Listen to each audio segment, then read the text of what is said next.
یو په زړه پورې ماښامۍ دلته د کندوز ولایت په ابدان ښېراز او سمسوره دښته کې د پسرلي په موسم کې یوه سمسوره او ښایسته تفریحي سیمه هغه ځای چې د دغه ولایت وګړي ورته له بېلابېلو پرتو سیمو څخه د روژه ماتي لپاره همدلته راځي. دوی له اسلامي امارت څخه مننه کوي چې د دې تفریحي او سیاحتي سیمې امنیت یې تامین کړی دی. مردم زیاد میآیند، خودتان هم میبینین دیگه امنیت خوب است، مردم بیشتر میآیند.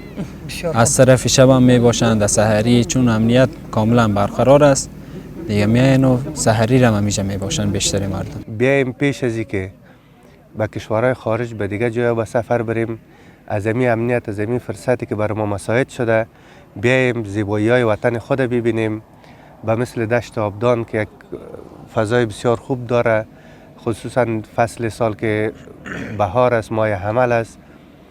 بیایم ببینیم وطن خود از زیبایی‌هایش، از طبیعت زیبای وطن ما لذت ببریم.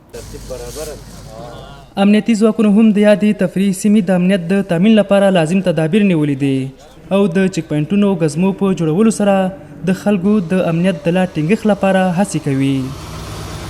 د روژه ماتي د افطار دپاره دلته راځي، پاشوی وکوي، مثال بیرته روانې خپلو کورو ته.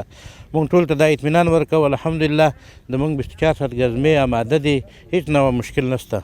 24 ساعت سیاري ګزمې چک پوینټونه سیار چک پوینټونه دا موږ لرو د دې خلکو دپاره چې د دې خلکو د کندوز ملت دپاره موږ امنیت ونیسو، دوی راشي خپلې تفریح وکړي، د تفریح نه خوند واخلي.